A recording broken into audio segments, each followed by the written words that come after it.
नमस्कार दोस्तों, आशा करता हूँ आप सभी लोग अच्छे होंगे। दोस्तों, इस वीडियो में मैं बात करूंगा मौलिक अधिकारों के बारे में, फंडामेंटल राइट्स के बारे में। दोस्तों, आर्टिकल 14 से लेके 18 तक मेन डिस्कशन पॉइंट रहेंगे इस वीडियो के अंदर। ये पांचों ही आर्टिकल दोस्तों समता के अधिकार की बात करते हैं, इक्वालिटी के राइट की बात करते हैं। दोस्तों, हमारा जो अनुच्छेद 14 है, आर्टिकल 14 है दोस्तों, वो केवल दो बातें करता है। बहुत महत्वपूर्ण है पर बातें दो ही करता है। पहली बात दोस्तों ये कहता है कि हर एक व्यक्ति को क्या अधिकार होगा? इक्वालिटी बिफोर लॉ, मतलब कानून की नजर में हर एक व्यक्ति बराबर होगा। ये पहली बात। दूसरी बात क्या कहता है? इक्वल प्रोटेक्शन ऑफ लॉ, मतलब कानून जब भी कोई व्यवस्था करेगा भारतीय लोगों के लिए, वो किसी भी प्रकार का कोई भी डिस्क्रिमिनेशन नहीं करेगा, सबको बराबर ही प्रोटेक्शन देगा। तो पहला, कानून की नज़र में सब बराबर होंगे। दूसरा, कानून सबका बराबर ख्याल रखेगा। बस ये दो ही बातें हैं अनुच्छेद 14 के अंदर। अब आते हैं दोस्तों अनुच्छेद 15 पे। अनुच्छेद 15 दोस्तों थोड़ा सा स्पेसिफिक है, बात वही रहेगी, समता की ही बात करेगा पर थोड़ा सा स्पेसिफिक है। ये कहेगा दोस्तों कि कोई भी भारतीय नागरिक के खिलाफ किसी भी प्रकार का दोहरा व्यवहार, मतलब डिस्क्रिमिनेशन नहीं किया जाएगा। किस किस ग्राउंड्स पे? Religion, race, caste, sex, place of birth, मतलब इन पांचों में से किसी भी ग्राउंड पे किसी भी भारत नागरिक के खिलाफ किसी भी प्रकार का दोहरा व्यवहार नहीं किया जाएगा। तो क्या समझने वाली बात है? पहली कि जो अनुच्छेद 15 है, आर्टिकल 15 है, ये केवल नागरिकों के लिए है।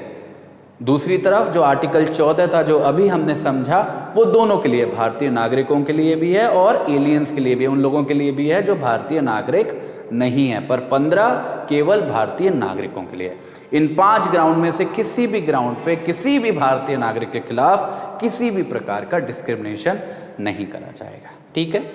इसका जो तीसरा पॉइंट है, सब आर्टिकल 3 है, वो दोस्तों ये कहता है कि अगर सरकार चाहे तो, अगर स्टेट चाहे तो महिलाओं के लिए या फिर बच्चों के लिए, चिल्ड्रन के लिए, वो कुछ ऐसी व्यवस्था कर सकती है जो उनके फायदे में हो।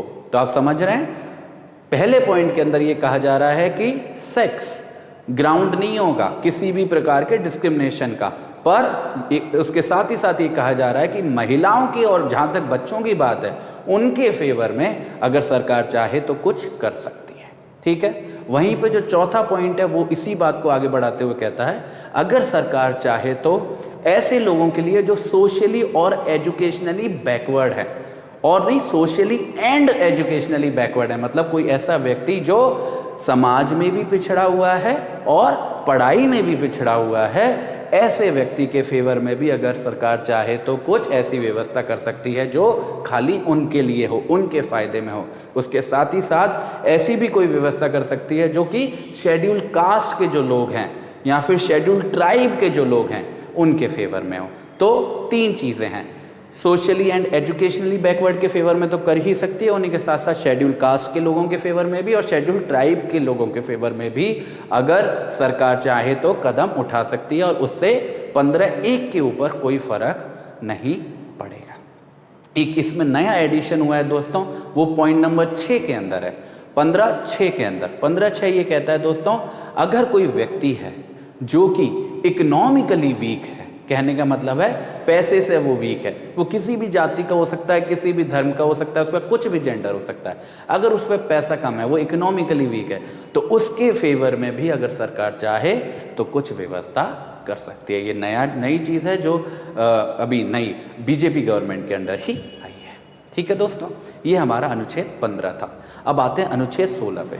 अनुच्छेद 15 और अनुच्छेद 16 देखने में बहुत समान लगते हैं और वो बहुत समान हैं भी, पर अगर आपको फर्क करना हो तो ये समझ लीजिए कि अनुच्छेद जो 16 है, आर्टिकल जो 16 है, वो ज़्यादा नौकरियों की बात करता है, जॉब सेंट्रिक है।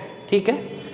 अनुच्छेद 16 सबसे पहले ये डिक्लेयर करता है कि हर एक भारतीय नागरिक को, फिर से खाली नागरिकों के लिए, हर एक भारतीय नागरिक को बराबर मौके मिलेंगे, इक्वल अपॉर्चुनिटीज मिलेंगी अपने आप को जीवन में आगे बढ़ाने के लिए। उसके साथ ही साथ दोस्तों अनुच्छेद 16 कहता है कि अगर सरकार चाहे तो क्या कर सकती है, अगर सरकार चाहे तो बैकवर्ड क्लासेस के फेवर में, बैकवर्ड यहां पे जो शब्द यूज किया गया है वो सोशली और एजुकेशनली बैकवर्ड नहीं है, ना ही क्या है, ना ही ये है कि वो महिलाएं हैं या चिल्ड्रन है। यहां पे बोला गया है, क्या शब्द इस्तेमाल किया गया है, क्या स्पेसिफिक वर्ड है, वो स्पेसिफिक वर्ड ये है कि किसी भी बैकवर्ड, कोई भी ऐसा व्यक्ति जो बैकवर्ड क्लासेस से है उसके फेवर में सरकार चाहे तो कुछ भी प्रावधान कर सकती है। ये बात आप समझ गए होंगे।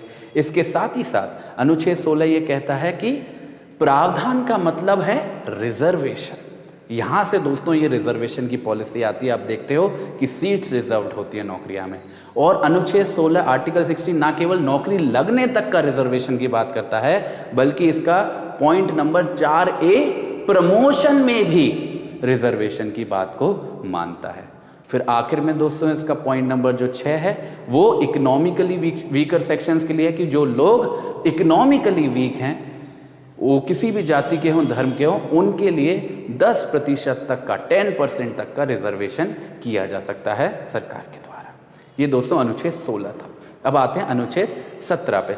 अनुच्छेद 17 दोस्तों बहुत सीधा है, वो सिंपल से कहता है कि हमारे भारत देश में छुआछूत आज से खत्म की जाती, अनटचेबिलिटी इज प्रोहिबिटेड। अगर कोई भी व्यक्ति छुआछूत को बढ़ावा देता है या उसको प्रैक्टिस करता है, उसको सजा दी जाएगी, मतलब वो एक पनिशेबल ऑफेंस है। ये अनुच्छेद 17 संविधान में ही लिखा हुआ है, ठीक है, आर्टिकल 70, और इसके लिए काफी एक्ट बन चुके हैं जो इसके लिए प्रावधान करते हैं कि ऐसा लोग जो भी करे उनको सजा दी जाए। ये आर्टिकल 17 है दोस्तों। अब आते हैं आर्टिकल 18 पे। आर्टिकल 18 दोस्तों बहुत इंटरेस्टिंग है, बहुत रोचक है, आप अगर उसे जाने तो।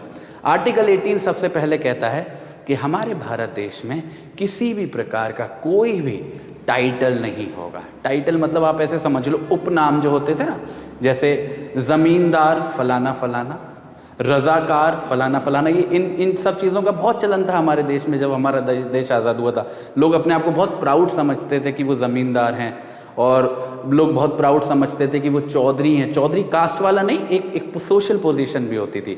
रजाकार हैं अगर वो हैदराबाद से हैं, तो ऐसी ऐसी चीज़ें थी। तो हमारा अनुच्छेद 18 साफ साफ कहता है ये सब खत्म। किसी भी प्रकार का उपनाम, मतलब आप लिख ही नहीं सकते कि ज़मींदार फलाना फलाना, नहीं, बिल्कुल खत्म। पर इसके बस 2 एक्सेप्शन है। अगर कोई पढ़ाई में ज़्यादा अच्छा है, जिसने एकेडमिक्स कुछ अचीव किया है, वो चाहे तो कोई भी उपाधि लगा सकता है। जैसे हम देखते हैं डॉक्टर, अगर कोई व्यक्ति जो है वो PhD कर लेता है तो वो अपने आगे डॉक्टर लगा सकता है।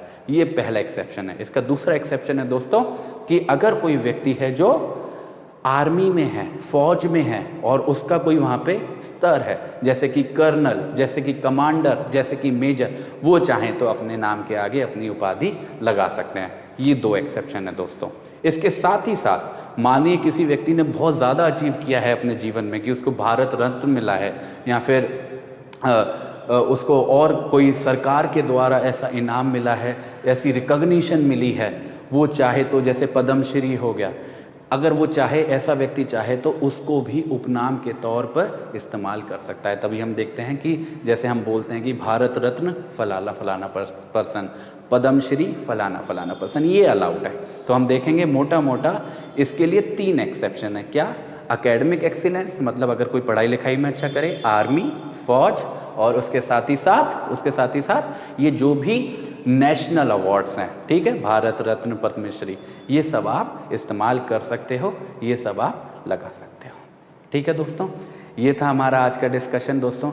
आशा करता हूँ आपको पसंद आया होगा, समझ पाए होंगे आप अनुच्छेद 14, 15, 16, 17 और 18 को। मैं आता रहूँगा, प्लीज़ इस वीडियो को लाइक करिएगा और मेरे चैनल को सब्सक्राइब करिएगा। अगर कुछ आपका व्यू है तो उसको कमेंट करिएगा। डिस्क्रिप्शन में मैंने अपने टेलीग्राम चैनल का लिंक डाल रखा है दोस्तों, आप उस पर क्लिक करके मेरे से जुड़ सकते हैं। अगर आप कुछ कहना चाहते हैं, कह सकते हैं। Thank you so much.